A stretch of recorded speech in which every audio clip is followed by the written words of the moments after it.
How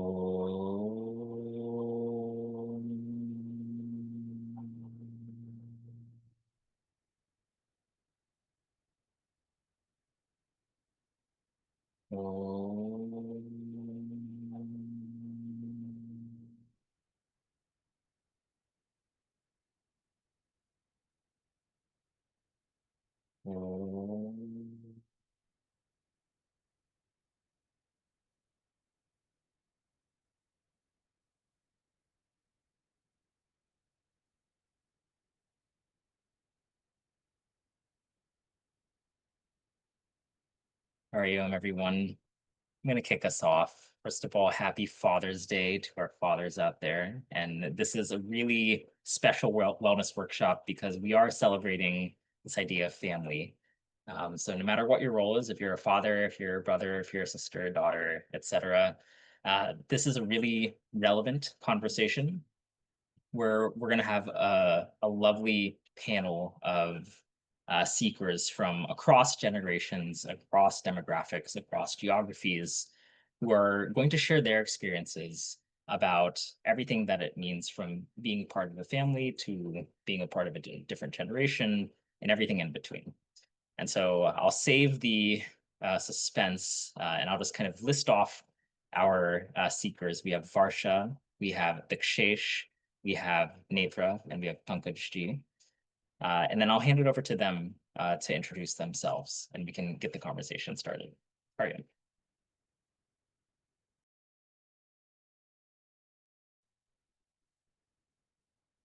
Hariom, everyone. Happy Father's Day, as Rishi said. I am Varsha. I am from Chicago. I am part of Generation X. My professional background is IT, program management. My personal roles, I would say I'm a seeker. I am a wife. I'm a daughter. I'm a mom of two children. One of them just graduated college. The other one's already graduated a couple of years ago. Um, and I will leave it at that. Thank you.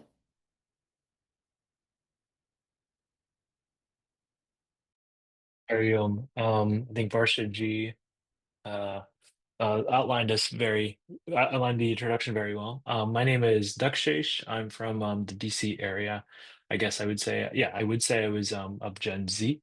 A bit of personal background. I am a software engineer right now, and I guess beyond my career, personally, I am a Bala Vihar teacher on Sunday mornings, and I am a son, and yeah, about it.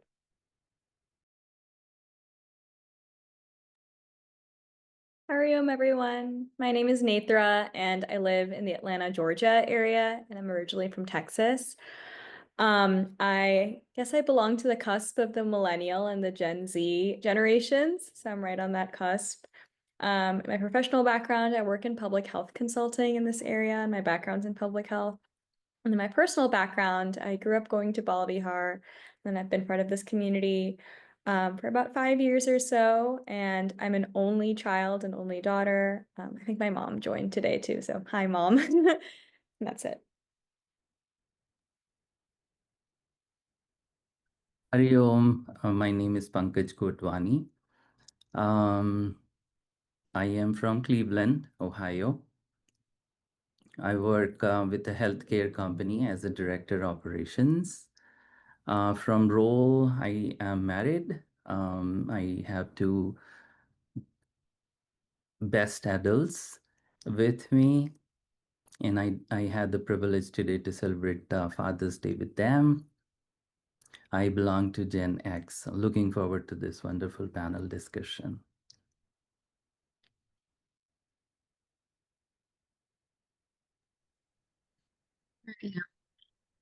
Welcome to the panelists and welcome everyone. I'll go ahead and start off with our first question. The question is, how do you handle differences, whether it's values, opinions, or lifestyles when it comes to family? And I'll have Dakshesh kick off. Great question. So I wrote a couple of responses to a lot of these this this afternoon, because kind of reflecting on them. I think with this question in particular, I've always found my outlook to be often to for many cases, I guess, I find it easiest to understand that I don't know everything and to just kind of mind my business. So, in a broader sense, that means that if I disagree with how a lot of other people may be doing something, or if I might, or in general, I just don't really find the need to be interested in, I guess, other events from others. So, to put it simply, I kind of try to do the best with what I can in my life, and I let other people do as they please elsewhere.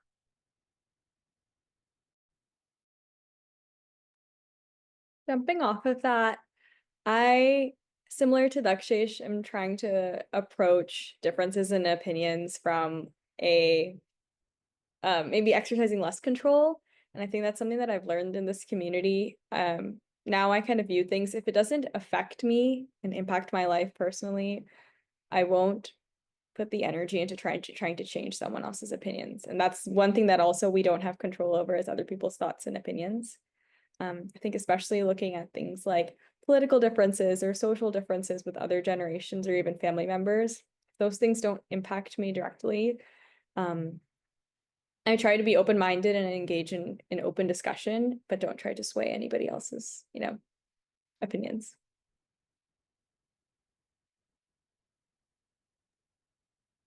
I can go next. I think I agree with both. Like, we can't control the situation. So, in simple ways, I think my mantra so far has been to listen more. And that's my suggestion to all generations. Now, you might have heard this quote, Shraddhavan labhate jnanam. We all know this, but do we really remember? When it comes to practice this, that's where the gap is. I forget. I'm telling you right now, but I will forget tomorrow. I forgot yesterday. So if I can just remember that, I have this learning of listen more, that'll give us lot much to avoid the differences. And also, that's why this meaningful mornings which we attend, we have so many classes. Vivek ji teaches us. Actually, those are the things which keeps me grounded.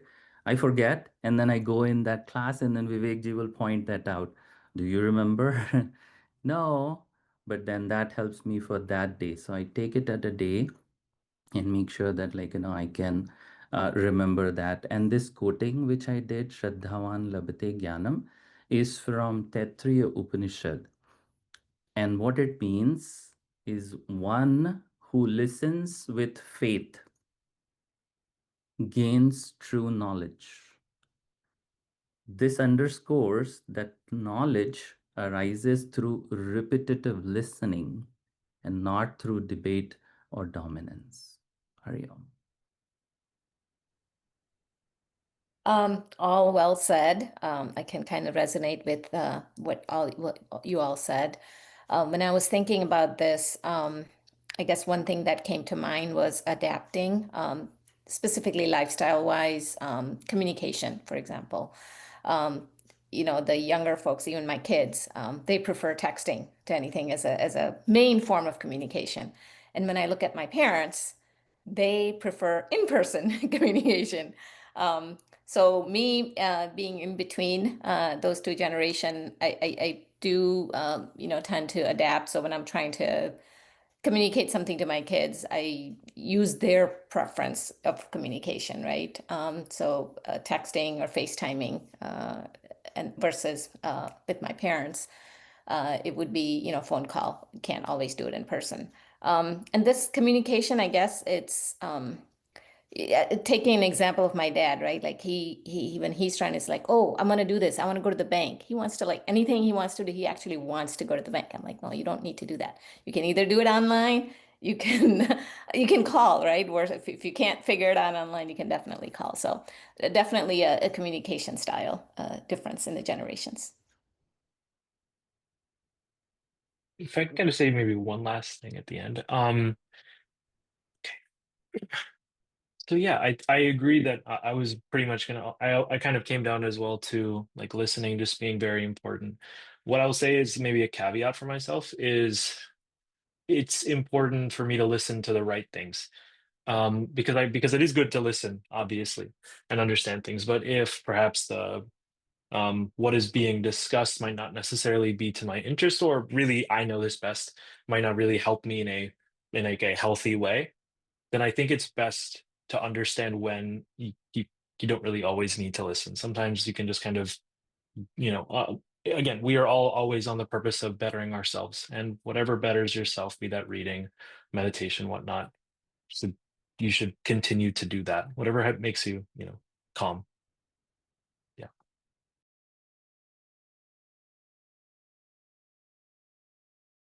Awesome. Awesome. I will direct this question at Netra, and then excited to hear your perspective, Netra, because you said you're on that cusp, so I feel like you could answer this from both directions. What's something you wish younger or older generations understood about your values? I was reflecting on this, starting off with the older generation. I think one thing I am trying to exercise, and I hope that the older generation exercises, is a level of trust in us, in our generation, as we go through so much change, in the world right now. It's a trust that we are making the right decisions, that we're like thinking critically and soundly about our actions. And then also, like, more personally, I trust the people around me from the older generation to know that when I fall, I'll be able to pick myself back up. Um, Not saying that I don't need their help, but it's this idea of just trusting that they raised us to be able to lift ourselves back up. The younger generation, something that I wish that they knew about my generation. I am learning so much from the younger generation, honestly. And I think we'll talk about this a little later, maybe in the discussion of what I learned from my young cousins and kids I see around me. Um, so I don't have anything I think that I want them to know right now. Maybe I'm exercising that trust in them. Like, I trust that they're going to figure it out as well.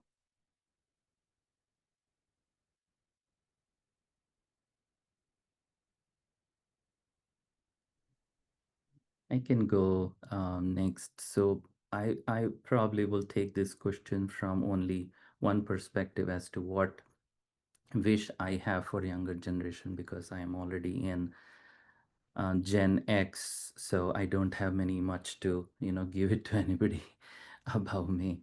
Honestly, I think as Nitra was saying, I don't have much big wish per se. However, I believe that we all grow through our own experiences, including our mistakes. And Vivekji says, we exhaust our vasanas. And that's natural part of life, right? So, what I truly hope is that the younger generation feels free to express them, just as what Netra was saying, trust, right? So, I'm using the same, but I'm saying express themselves fully without fear of judgment. That's one key thing I wish.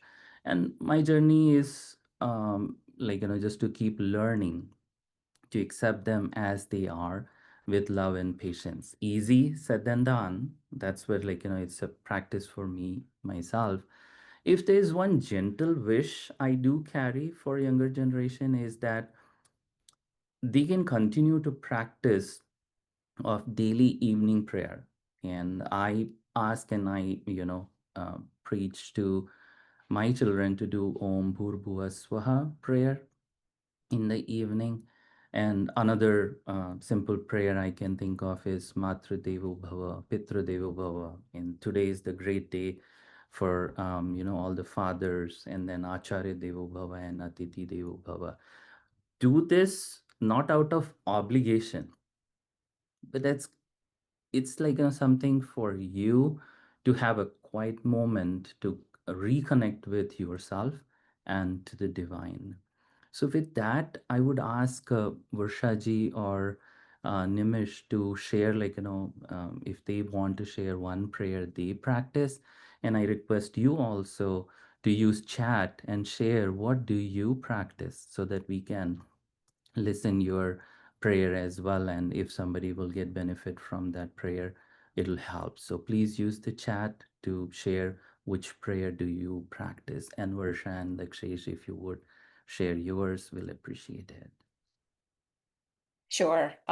Yeah, so actually, I also would suggest, and for myself, one of the first prayers I learned as a child was Om Bhurbhuva Swaha Gayatri Mantra. So that's something that resonates with me. And I've actually heard discourses. I think there was a Devi retreat a couple of years ago where Vilasini ji covered that. So I think it's a powerful mantra for young generation also, right? As they're learning, as they're educating themselves to have their intellect be strong. So I totally agree with that. To answer the question about what do I wish a younger or older generation, I think like Pankajji, I don't have any very strong opinion, but as I was thinking, one thing that I do find myself saying a lot to my kids as well as my parents is, look at my intention, right? When I'm saying things to them. One of the things that Vivekji has mentioned is the tub framework, right? So whatever you say, make sure it's truthful, useful, and beautiful. And so I feel like I'm most of the time truthful and useful is not a problem. And I think my family knows that, but it's the beautiful portion that I need to work on for myself. I usually just go directly, and I know I need to work around that to make not make people feel bad about themselves.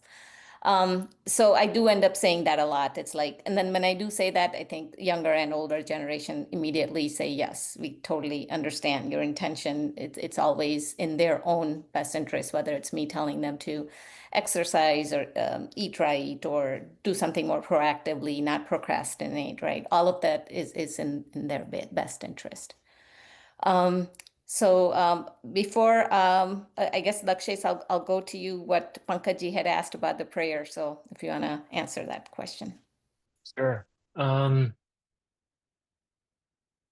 Prayer is something that's been a little in sort of my relationship with spirituality. Prayer is something that I have a little more trouble with. Um, I do remember as a kid I learned like Gayatri Mantra from my mom, and I'm really grateful for that. I think for me though, the process from going from knowledge to internalizing that, using that, is still something I'm working on. For me, I do a lot of just journaling. So read, write, reflect is perhaps the closest thing I have to a really good daily practice of keeping me in line, keeping me reflective and thoughtful. Um, to answer the sort of original question, I I think about this response a lot. I think that one thing I would really like maybe like a sort of older generation to know is that I've really personally found that spirituality is not something that comes easy and it doesn't come to everyone. I've generally found that you cannot really expect that every person who might be raised necessarily in a spiritual organization is gonna cling to that and they're gonna like it. I really think it just takes the right personality, and often, as we've talked about a couple times already today, a lot of it just comes on the belief that eventually, as humans, people will find a need for some kind of divinity or spirituality when they need it. And maybe that's not going to come exactly when you want it to, like you as in a parent or like a friend or whatever. It's not going to come exactly when you think it should. But I do believe that forcing, or not forcing, but really like asking someone to be more spiritual than perhaps they're ready for is not going to help. So yeah, just yeah, I can't stress this enough. Really, for older and younger, I've really found that it kind of takes the right time, the right mindset. I'll just take a minute and say two things. So one is from the chat. So thank you for sharing everything in the chat. And then Hanuman Chalisa, that reminded me of, like, one thing, Tum Rakshak Kahu Ko Darna. He's there, why to fear, right? That will go with anybody, whether you are spiritual or not spiritual. Everybody wants to have that faith. So that's one. And then second thing I was thinking about, Dikshesh saying that spirituality, and not that everybody is spiritual. So I just want to leave you all with one question as to what is spirituality. And maybe I'll give you a hint as well, that we all want to be dash dash dash every day. I'll just leave it there. Maybe we'll get time and we can talk more, but that's what is spirituality. How can anybody not want to be spiritually attached? We just complicate spirituality, meaning I have to go to a temple. So let me stop there and we'll go to the next. If I could just clarify like exactly what I meant, just so it's clear for everyone. I didn't mean to I didn't mean to say that like that spirituality as a concept is I'm not trying to gatekeep at all or say that something isn't meant for everyone. Everyone is allowed to be happy and is allowed to find that happiness. I guess what I meant to clarify was that it takes its time, with the right mindset. I wanted to jump in, Dakshesh, because I resonate a lot with what you shared. I talked to Vivekji about this a few weeks ago when he was here in Georgia, about, how I felt having this grounding from, my journey as a seeker, and being grounded in my faith with Bhagwan, and then how I wish, there's other people out there, friends, family members, who might not be as spiritual, who practice spirituality differently. To Pankajji's point, what is spirituality? And what Vivekji had said, and it was really nice to hear, so I figured I'd share it with you and those here, is that it's all, God, Bhagwan's Shraddha, of when we feel this connection and are ready to be seekers. And it doesn't come at any age. And, frankly speaking, maybe growing up, I was like more reluctant to do things like go to the temple, do japa and stuff, because I just didn't have the Shraddha at that point, the grace to have that relationship with Bhagwan that I do much later in life. And I see that with some of my friends who might not be, might have a relationship with Bhagwan right now. And, that's like a differences in opinion, like that first question. I don't try to force it on anyone. My values must be everyone else's values, but just trust that in due time, they will have that blessing of feeling God's grace to then establish that, that relationship in whatever form it looks like.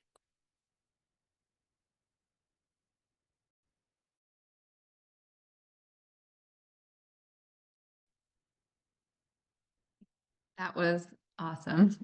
And Netra, I completely agree with you. I think it's just when we're ready, right? Bhagwan will grace us with a guru and so on, ways to get on that path.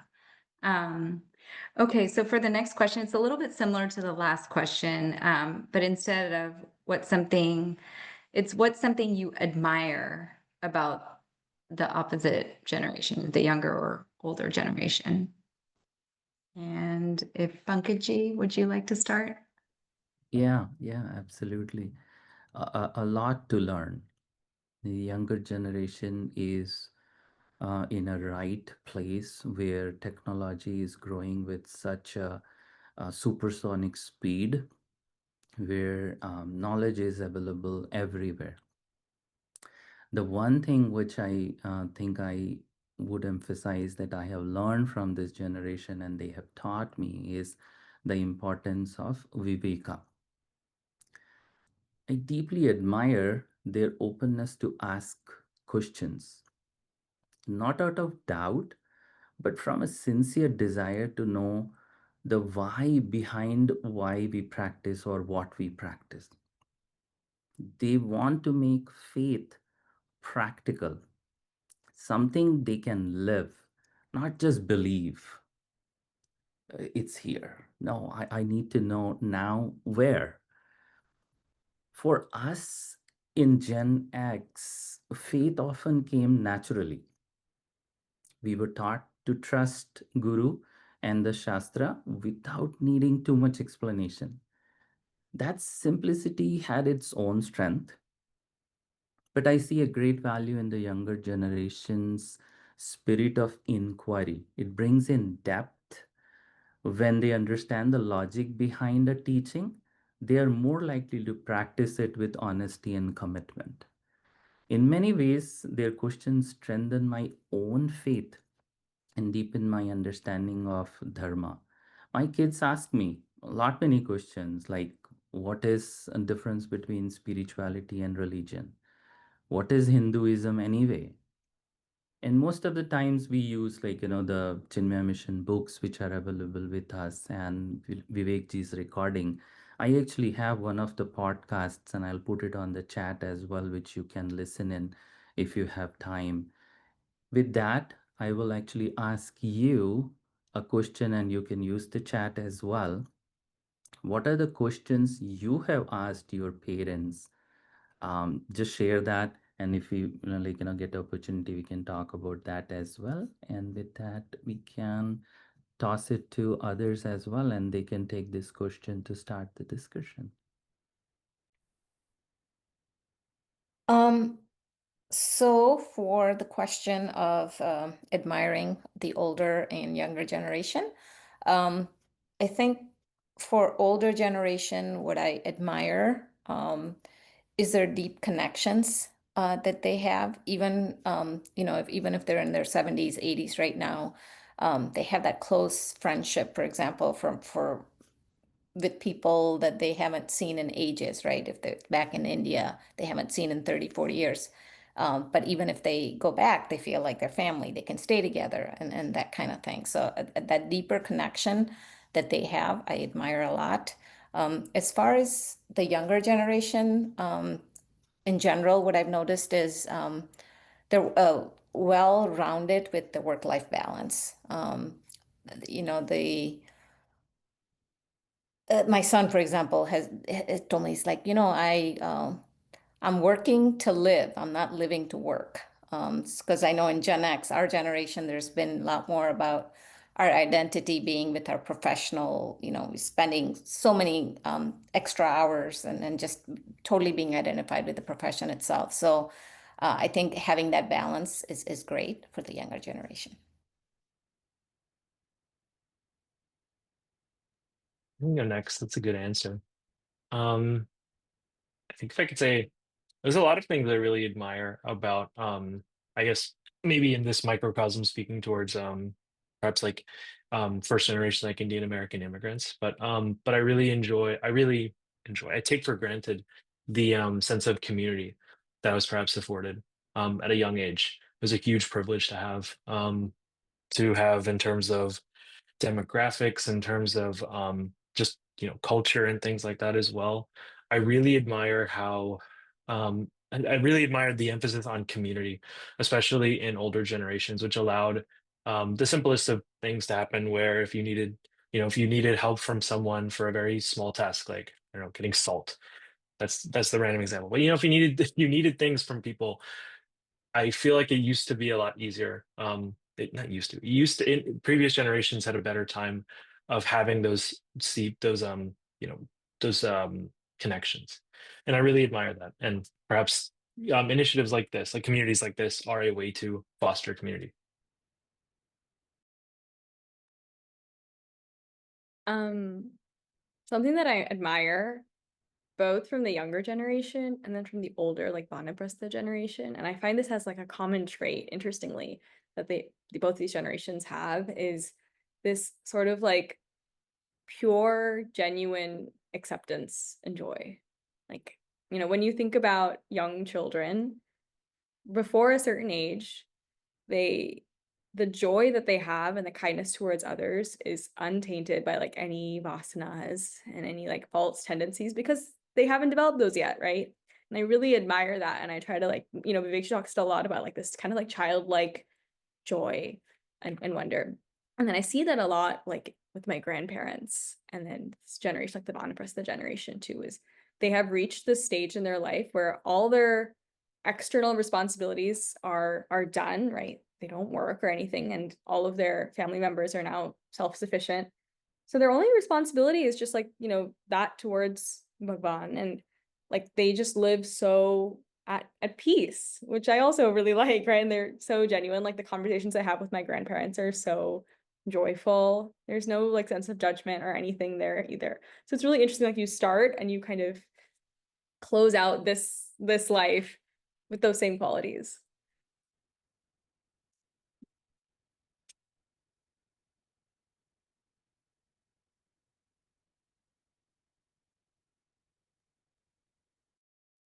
I'm taking one of the questions from the chat, and the question is, why do we do certain rituals?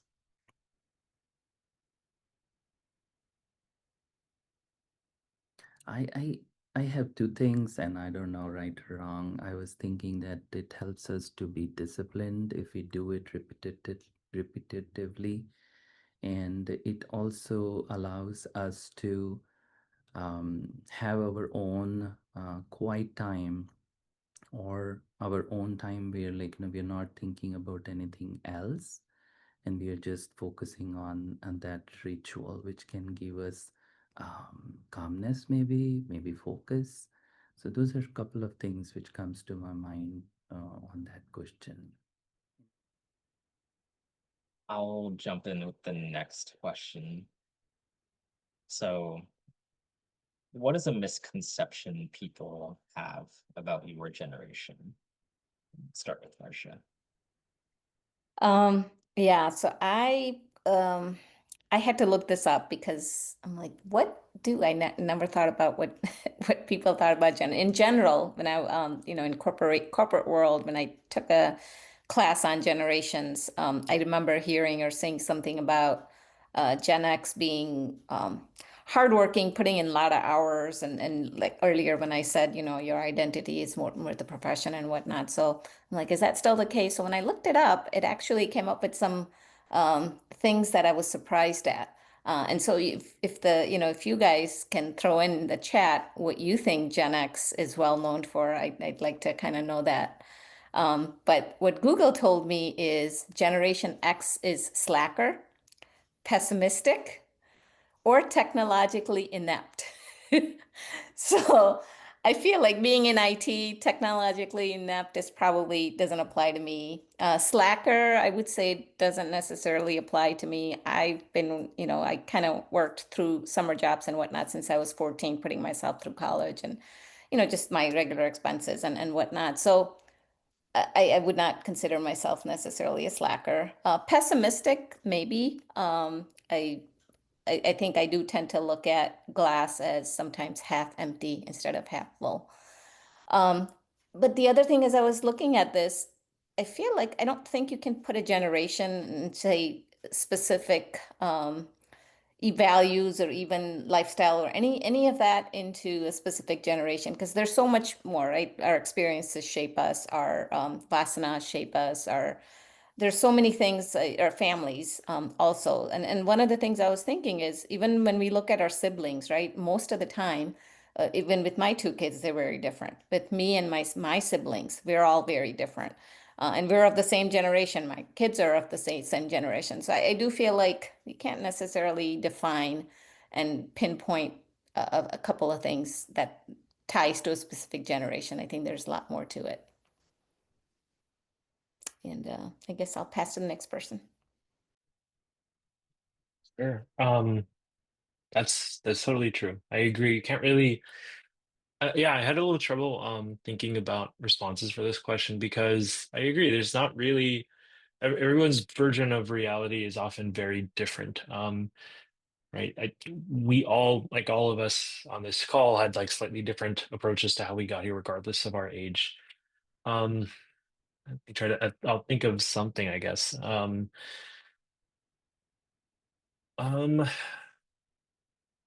I I don't know. I apologize. I think I'd like someone else to go. I don't have anything perfect for this response. So Oh, no, I'd like some, yeah. Well, there you go. you had the perfect response, and I think uh, Varshaji opened my eyes. Okay, so thank you for sharing those things from Google. Um, I think being in the same generation with Varshaji, my thought is that many of the Gen X carry a deep sense of responsibility, but maybe not always express it loudly. They value authenticity over performance and often choose to lead by example rather than through slogans or social media. Yes, we are tech savvy, but I don't think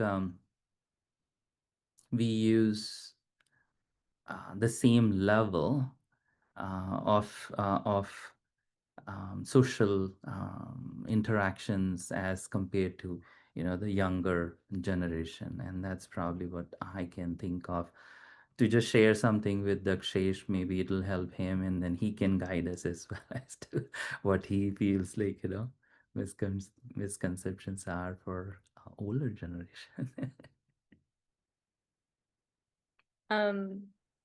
A misconception that I think people have about, and actually this might be maybe like our generation, more Gen Z, and maybe on the cusp of millennial. People call us like the participation trophy generation. And I mean, I think that's true. I think there are a lot of participation trophies that I got for a lot of things that didn't need a trophy. But if anything, maybe that's a reflection on like Gen X and before, this idea of passing down this level of like optimism and maybe privilege that they didn't grow up with, is like, okay, we will give our children this by just awarding them for showing up. But I think that's quickly shifted as I've grown up, is then I've come to see that in the real world, you don't get participation trophies for just showing up. You do have to put in effort, and you have to fail, and you have to pick yourself back up. So maybe that's not a misconception. Maybe it is a true thing, but we learn to grow out of it. Sure. Cool. I think I think I found something a little fruitful to mention then as a response. I've never actually heard that, but well, I'm sure I've heard that before, but it's like, but I maybe haven't interacted with that, if that makes any sense. I'm sure yeah. I guess my thoughts are that kind of based on what I was saying, right? I feel like often it's very hard for me to really generalize by generations on how everyone's like, on things like specifically on misconceptions, right? Because of everyone's economic status, the differences in where you grew up, how you were raised, your education level, and so on and so forth. So if I could maybe say something, I guess it's just that I feel as if in reality, like a lot of perhaps stereotypes that older generations might have on younger and vice versa is the same as it's always been with time, right? Older generations have always perhaps looked down at younger generations. Younger generations have said the same, previously. And in a sense, that's perhaps comforting because technology is not going to change that. Well, hopefully it's not going to change it too much. So I'll leave it at that. Maybe AI may. I don't know. I'm scared. It's good and bad both ways. So it's so very becoming like real and real. What I'm thinking is what my Facebook is already aware of, because they have seen the pattern. Reels, right? I look at one reel and the same reels will come again and again and again. Like I said, do you know me or what? Then I realized, no, no, no, they don't know me. They're seeing the pattern. Come on, Pankaj, and that's what is AI. It's not too far that they will really uh, even get into my brain without I doing anything. They will like, oh, I know the pattern, and this is what next you're going to do tomorrow, okay? And I'll be scared to know that. So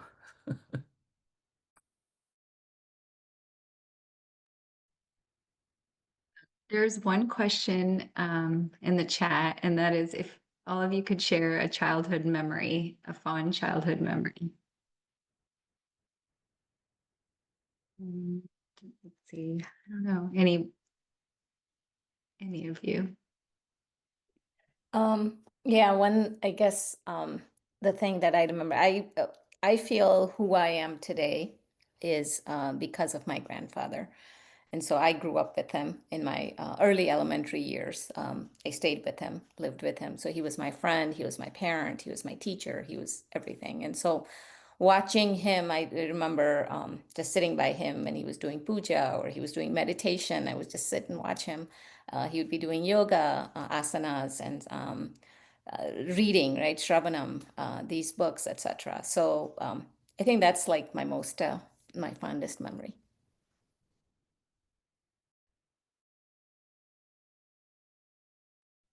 I'll answer quickly, and it connects lot many questions as well. So my childhood memory is my father and my parents asking me to do daily prayer. That was the ritual. So it connects with ritual as well. This is my memory as well. And why am I saying it is because that was my answer as well. That, like, if I have one wish, I would ask the younger generation to just, like, practice that evening prayer. Whatever you need to do it, but do it daily. And that's where this ritual comes in. And that I do it without anybody asking me. Whereas when I was young, I have to go play now. Usually 6 o'clock, 7 o'clock in the evening is when my father will, like, do this prayer, because that's when the sun is setting, and that's the time we do the prayer. And I want to go and play, or I have not, come back from the play, so I will get either, shouting or beating. What the heck? You don't know? You did not come yet? I was playing. I did not see the time, and, like, I'm not. And now I do it, but I'm making the same mistake, that I'm expecting this and my son will be playing, and I will do the same what my father did. So I don't think I learned much, but that's my childhood memory, and that's giving me, a lot of learning as to I can be better every day. My childhood memory, or memories, I guess in the spirit of Father's Day, I've been thinking about my dad a lot. And when I was younger, like for a long time, my dad and I would bake together. Like we were both really interested in baking and the science of baking. So I remember, like, every week while my mom was out for she was taking like singing classes. We would just bake something really crazy, like pretzels or cheesecakes and stuff. And that's still something that I really like cherished, those moments. It's such an overwhelming question, I feel. Just because I guess maybe I'm overthinking it, and I'm thinking, like, what in the depths of my life could I possibly, like, touch on? Because I have such an interesting life, so, like, I can't stop talking about it. No, okay, I'll pick one. This is a very silly memory. I guess we can kind of, you know, we can add some balance to it. When I was very young, I want to say, like, maybe the cute memory. When I was like maybe 4 or 5, um, at that point I was eating meat, and so I remember I had a pet fish named Dorothy. And, like with all living creatures on this earth, at some point she passed, and I was very saddened by it. My first pet, Dorothy, this like purple, like little thing, fish bowl. And so my dad and I um, like walked towards the nearest pond in our apartment pond complex at the time, and I, poured the bowl with Dorothy out into the river. And I remember my dad remembers this. He, like, that I promised specifically. I was like, Dad, I'm never going to eat fish ever again, because I was, like, sad to lose my pet. Um, and then I guess, and then I found my own relationship with vegetarianism a few years later, but in a broader sense. But yeah, that was that was sort of that. Even if perhaps ironically I didn't really fully commit to that promise at age 5, I still remember it Don't use this. It used to be my one of my passwords, I think. So it's changed now. So you can't log in, but you used to be able to. So yeah. So do you have another fish now? I don't have a fish. I actually don't have a pet at this moment, though. Ironically, I am dog sitting for a friend of mine, so you Oh, can't. It's kind of a little absent. But Chip, there, my friend's pet dog is just kind of sleeping back there right now. So yeah, so I dog sit often. yeah. I think pets are good to you know, I would recommend everybody should have a pet of your choice. They give you joy. Independent joy is what we ask for, and they give because they don't expect anything in return.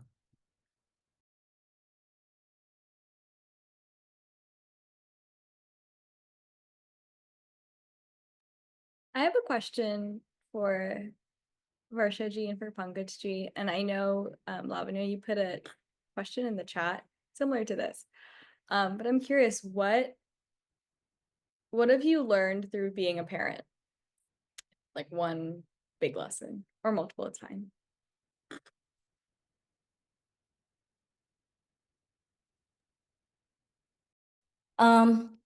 Specifically being a parent, I feel like that's one of the most selfless relationship that one can have. And it's hard to imagine before you have a child to have that, right? I think as when I was growing up, like we're always thinking about me, me, me.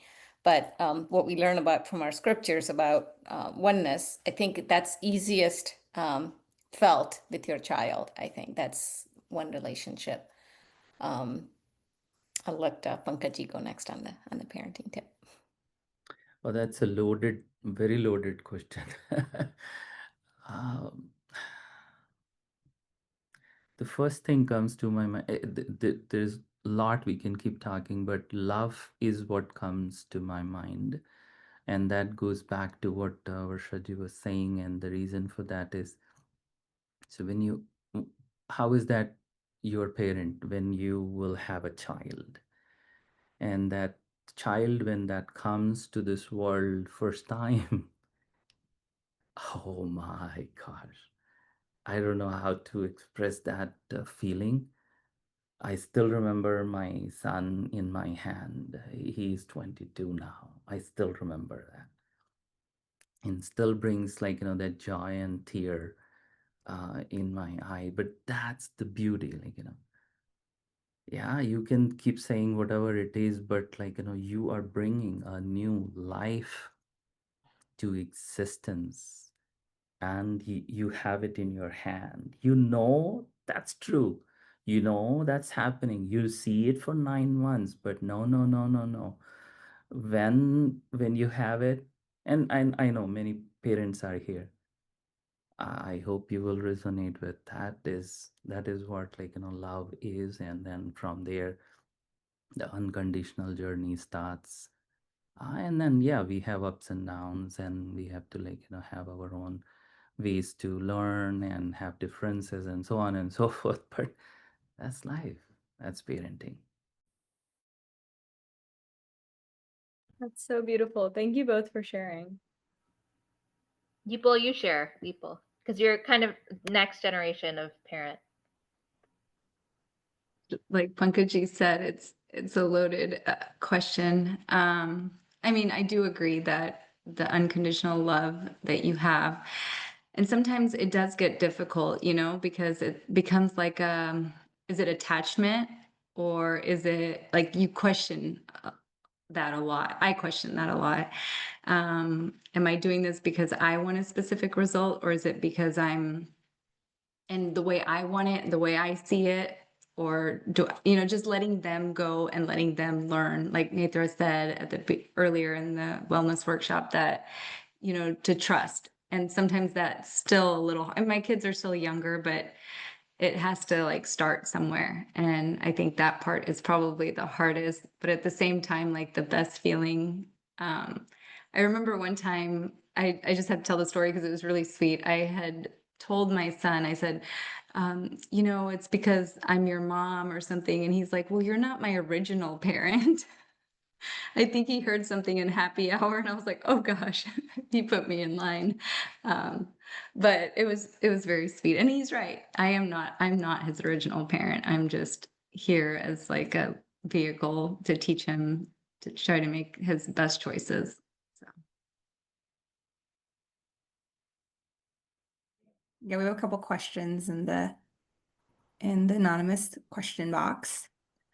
The first one, what would be your recommendation for parents of young adult children to incorporate spirituality in their everyday life when they are resistant and influenced by peers? Ariel. I can take that. It's simple. You have to be the role model.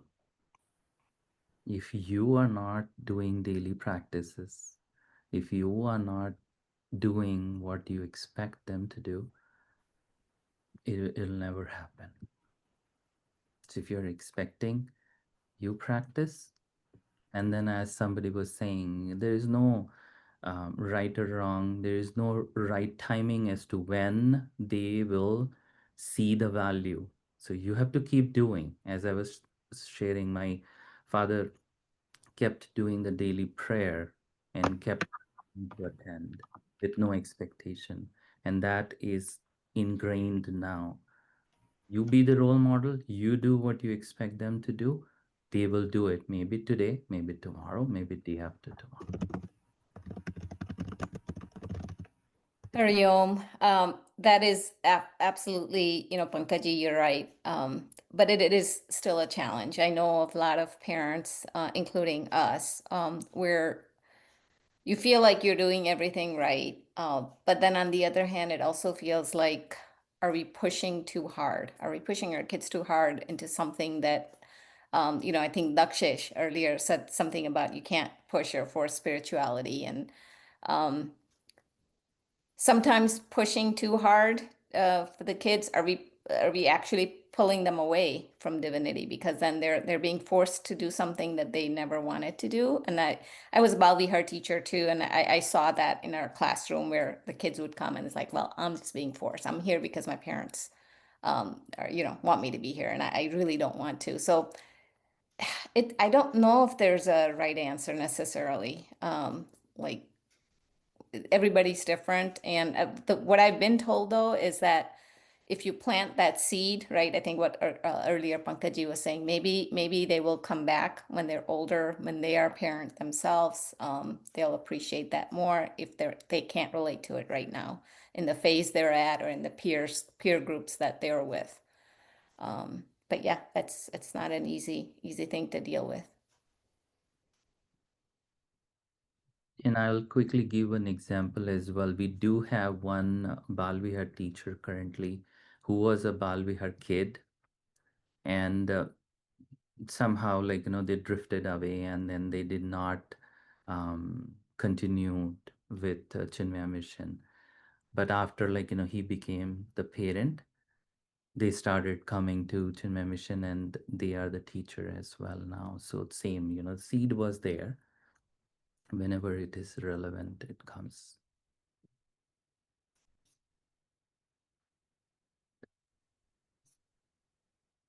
There's one other question in the chat. It says, I often find many arguments with our kids between mom and kids. How do we get the conversation normalized? You're asking a difficult question for which I need the answer too. You just said mom and kid, here, father, me, do the same. Not once, every day, every minute. I'm the pain. If you will ask my kid, she is there, my daughter is here as well, she will accept. But just to give you my perspective, I'm not able to do it, so maybe not a right answer, but I think this is how I will be doing. I'm practicing, forgetting every day, and I'm trying to again come back and try it. Argument is always two sides. Two people are involved, right? if we know that somebody is not able to stop, let that be me in this case, right? I'm not stopping and I'm having an argument with my daughter. How can I normalize it? If I stop it there by just giving whatever message I need to in one word or one sentence, and then swallow my ego or pride or whatever that, hallucination is, which brings in this argument, where is the argument? So that's, I don't know. This is my 2 cents. Okay.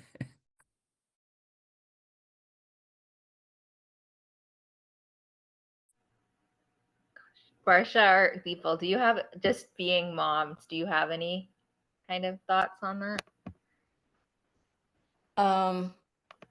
I feel that's very normal and very common to have that conflict. And one way to look at it is that at least there's some communication, right? It may not be positive or whatnot, but instead of just like if your child's just internalizing and not talking to you or down or depressed or whatnot, I feel like that communication is better than the other way where there's no communication.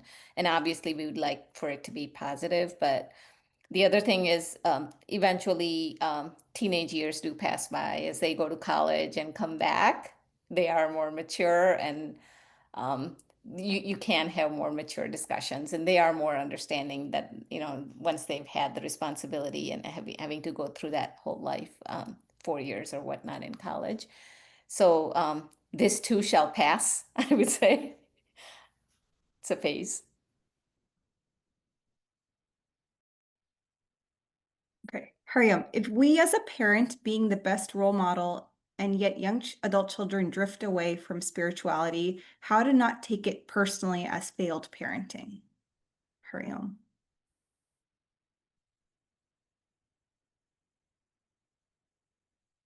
I feel like we kind of answered that earlier a little bit.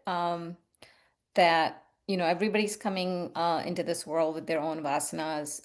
You, as as Vivekji says, think of ourselves as instruments, that we are taking care of our children on his behalf.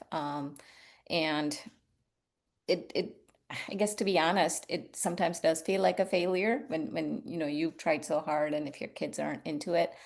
But look at it also from a perspective of not just, are they chanting or are they writing look at the japa or whatnot, but are they becoming good people? Like as long as the way I told my kids when they were going to Bal Vihars, you don't have to do any of that. I just want you to understand the basic values and becoming a good human being. So. Just adding on similar thoughts which I shared earlier, continue doing what you're doing. You are not failed. It's relatively, you're thinking that it's slow. You have not failed. You're not seeing the same speed you want. So it's just relativity. And we are judging ourselves, nobody else. Your mind is saying that you failed. You have not failed. You continue to be the role model and don't expect anything. But remember, you have not failed. So that positivity you have to bring and just continue.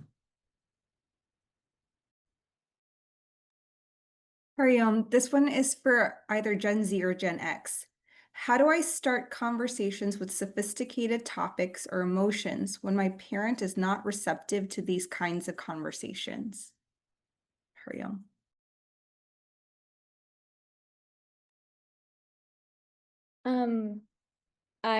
I too kind of struggle with this, and I think what I remind myself is it's there, it's it's my parents' first time parenting too, just as much as it's my first time going through this. Also, my parents kind of being first generation or having immigrated here, it's their first time experiencing things in this country, just as much as it is my first time. So I kind of enter that conversation with this acceptance that it's new for the both of us and it's going to be uncomfortable for the both of us. I don't think your parents, or I mean, I don't want to assume the situation, but for the most part, I don't think your parents are not receptive to talking about something. It's a comfort thing. It's the idea of that one person does have to lean out of their comfort zone to initiate the conversation and kind of establish a conversation where they feel that they're not going to be judged for their opinions. Or maybe they're not going to be judged for not knowing enough about something, and that they trust you to be like open-minded and judgment-free. I've had to have a lot of those conversations with my parents simply by just growing up in this country, in a country that they haven't grown up in, and going through experiences that they haven't gone through. So it's uncomfortable at the beginning, but it just makes for a much more like fruitful relationship. Well said. Really well said, Netra. I completely agree. I think a lot of it takes, first of all, I'm sorry if this is something, that they may be going through. And I think a lot of people have been through a similar situation as well. I find that often, if it's something that is very important to you, something that is important that you have to talk about, with your parents, I find that having strong conviction also helps. Telling them, repeatedly, like, this is something that's very important to me. Maybe speaking with a little more ease as well, if it might be something they're not used to hearing, right? But I I think echoing everything Netra said is the best thing. This has come up multiple times, but folks want to know the best way to approach generational and cultural gaps. Any advice or suggestions?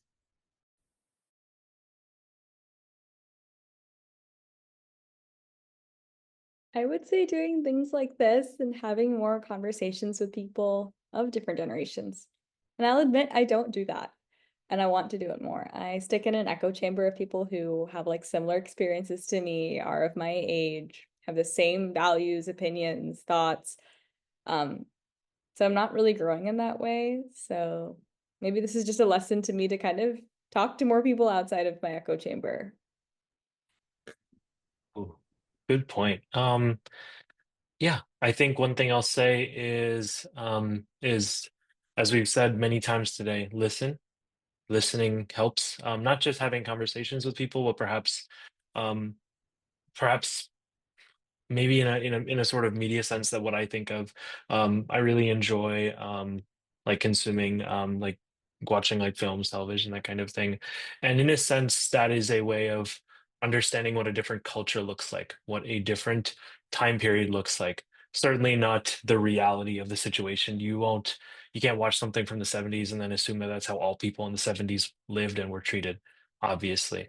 But it might be a barometer, I guess, for someone's culture, for understanding how other, like, what everybody has as commonalities, if that makes any sense. Yeah, and I totally agree. And also to add, sometimes it's hard, but putting yourself in the other person's shoe, whether it's a different culture or different generation, and just understand their why, what they're saying, why they're saying it, and be open-minded about it. Two things: accept the differences and learn from that. You also don't hesitate to share your view. And then last is, be with the same minded people. Satsanga is another way.